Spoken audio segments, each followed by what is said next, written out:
Minister, earlier this year you made a commitment to make Ireland one of the best places to do a PhD. In the recent budget, you failed to live up to that commitment. You gave an increase to €22,000 a year, but only applying to PhD researchers funded by SFI and IRC, which is less than 30% of PhD researchers, and indeed is still well below a living wage or the average stipend for PhDs in the rest of Europe. What are you going to do to fulfil your commitment and ensure that PhDs actually have a living income? Thanks very much, Deputy Boyd Barrett, and I acknowledge you raise this issue with me quite regularly. Every year since I've become Minister, we've made improvements to PhD stipends. Every year, and rightly so, because they're not where they need to be, and I really do acknowledge that.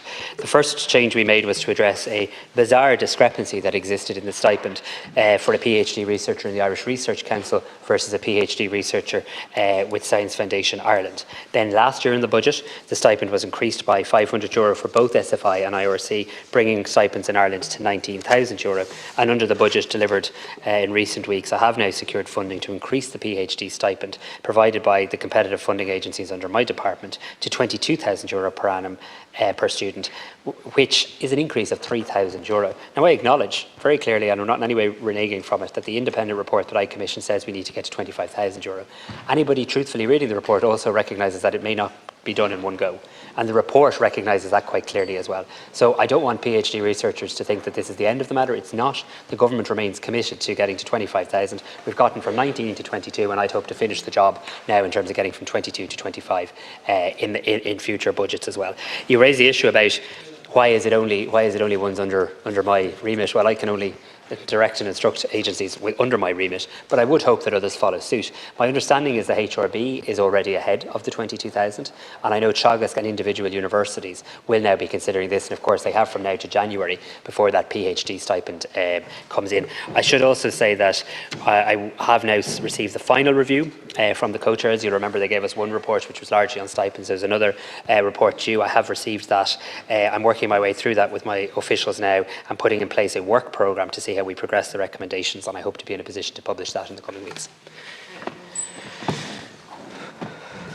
Right. Why can't you? You said you just can't, right? You can't go up to the 25,000. Why can't you? I don't accept that you can't. The research and development tax credit is worth €750 million a year, mostly to multinationals.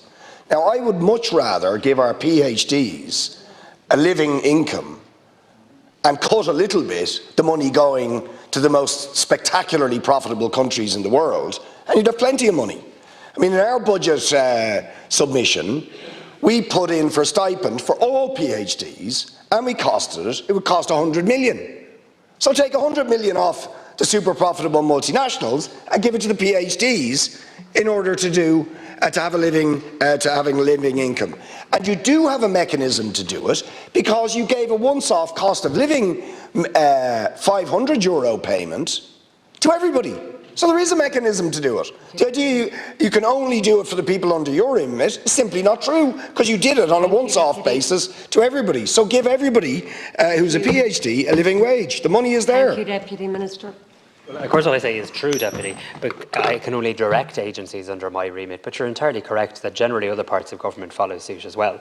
And if you think of who are the main funders from a state point of view of PhD researchers, you have individual institutions, you have SFI, you have the IRC, you have Teagasc and the HRB. HRB have already moved.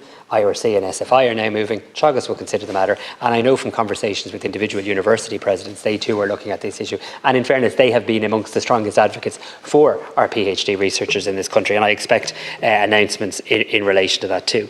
Budgets are, though, about trying to strike a balance between the variety of priorities that I had within my department's vote. And while I want to look after PhD researchers and have increased their stipend by €3,000, I also thought it was very important that we increase our student grants. I also thought it was very important that we reduce our fees. I also thought it was very important that we could extend the rent tax relief for families. I also thought it was important that we could invest in literacy. And you and I might have a different view on economic policies, but I actually think supporting companies locating in this country is a good thing. We are going to get to the 25,000 euro. Our stipends now are ahead of the UK at 22,000 as a result of the budget. Thank you, Deputy.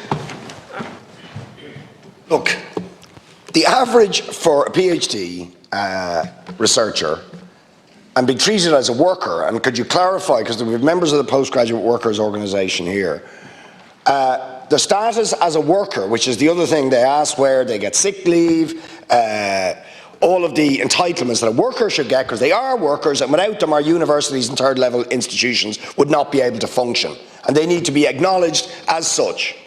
So when you say you're going to try and increase it, is it going to be for everybody? Because huge numbers of our PhD researchers are on miserable incomes, far less than that, and even what you've given, and even 25,000 euro, which at least was the recommendation, you could have at least done that, and if one deserves it, they all deserve it. But even at that, it's still far, far less than the average in the rest of Europe, and very significantly less than the best, which you said is going to be the best place to be a PhD. So our PhD researchers, driving research and innovation, keeping our universities going, are living in poverty. And by the way, there's also the issue of visa and immigration issues that many of them are facing, and they would like to know what you're going to do about them, and you know what the issues are. Thank you.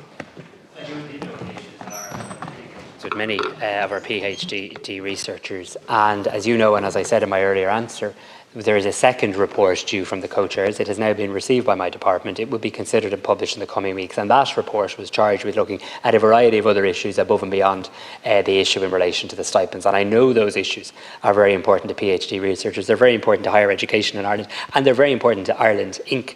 As well. And I look forward to having a chance to consider that report, publish it, and publish an action plan, a work programme to progress those recommendations. It is really important, though, when we commission independent reports, that we don't just pick little bits out of it.